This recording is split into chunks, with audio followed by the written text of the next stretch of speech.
All right, let's crack open the history books, shall we? Today, we are on the hunt for the richest pirate of all time. And I'm going to tell you right now, the answer is going to surprise you. So let's get into it.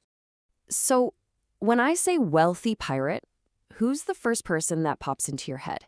You probably have a picture, right? Maybe a guy with a huge, scary beard, a fearsome reputation.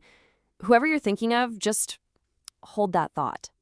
Because, and you're going to love this, the man you're probably picturing, the most infamous, notorious pirate in history, is actually at the very bottom of our list. That's right, we are starting this countdown with the biggest name in the whole pirate game. Okay, let's talk about the legend himself, Edward Teach. But of course, we all know him as Blackbeard. His whole look is basically the blueprint for every pirate costume ever made, right? But his story is just a perfect lesson in how fame and fortune don't always go hand in hand. So Blackbeard, he started out as a privateer before, going full-on pirate. He captained the famous Queen Anne's Revenge and was an absolute master of psychological warfare. I mean, the guy would literally weave lit fuses into his giant black beard during battle to make himself look like some kind of demon coming out of a cloud of smoke. And it totally worked. But here's the thing. His whole reign of terror only lasted about 2 years before the Royal Navy trapped him, and he was killed in this incredibly brutal, bloody fight. So, after all that, what was the grand total for the most famous pirate who ever lived? Well, it comes out to about $18.5 million in today's money. Now, don't get me wrong, that is a ton of cash. But as we start to climb this list, you are going to see that it's practically pocket change. All right, let's move up the ladder. Next, we've got a couple of pirates who definitely made more than Blackbeard. But their stories are proof that actually keeping the treasure is a whole different ballgame. First up is Captain John Halsey. Oh man, his story is like a classic tale of someone who wins the lottery and then immediately loses the winning ticket.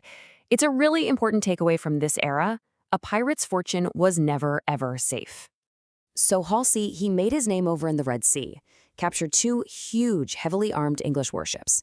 His total plunder was about $19.4 million. He had made it, right? But just after he's celebrating his big score, a hurricane just rips through the port, sinks all of his ships, and takes every single coin down to the bottom of the ocean. And then, to add insult to injury, he dies of a fever right after. What a tough break. But our next pirate, well, he had a very different kind of story.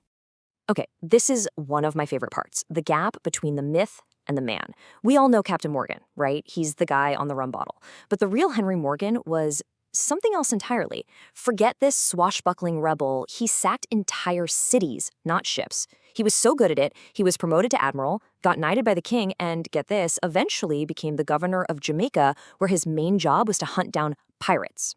His career pulled in about $19.6 million, but he died a depressed alcoholic. So yeah, not exactly the party animal we see on the label.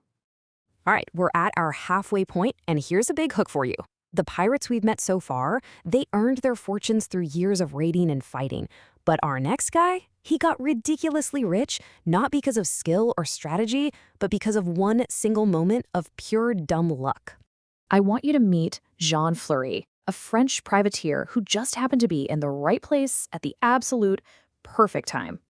Okay, picture this. Hernan Cortez has just conquered the Aztec Empire, and he is sending all of that legendary gold, all that treasure, back home to Spain. It's on 3 ships, loaded to the gills. And Jean Fleury is just sailing by. He stumbles upon them and somehow manages to capture 2 of the 3 ships. He had no idea what was waiting for him below deck.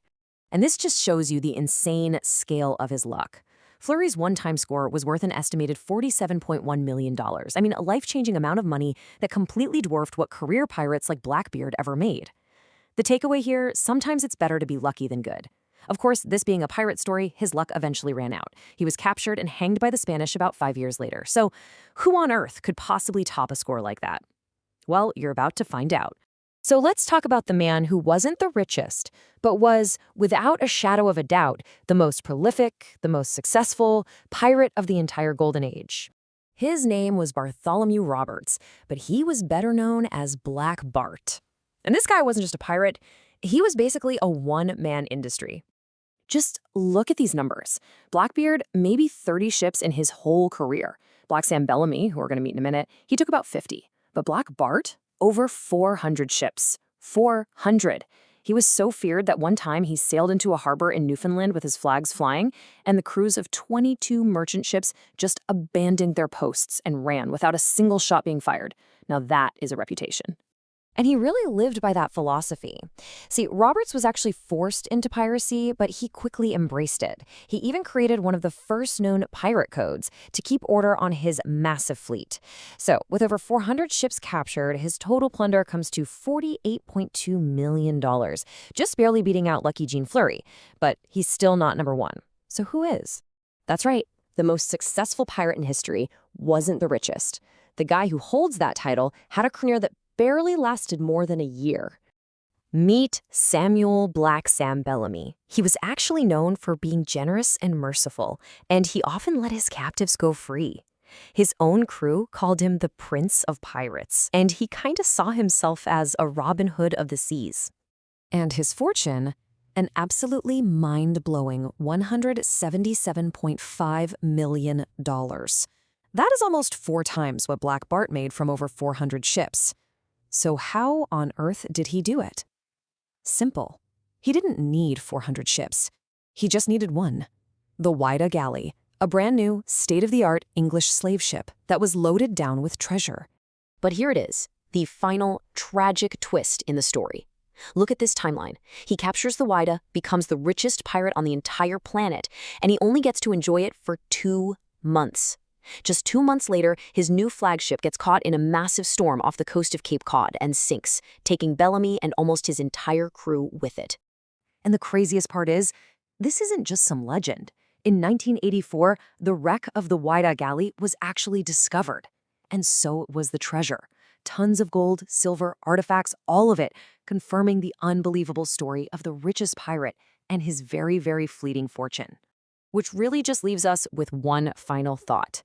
Black Sam Bellamy found the score of a lifetime, a treasure that was beyond anyone's wildest dreams. But he only had 2 months with it before it cost him absolutely everything. It's the ultimate lesson in risk versus reward. So you just have to ask yourself, was it worth it?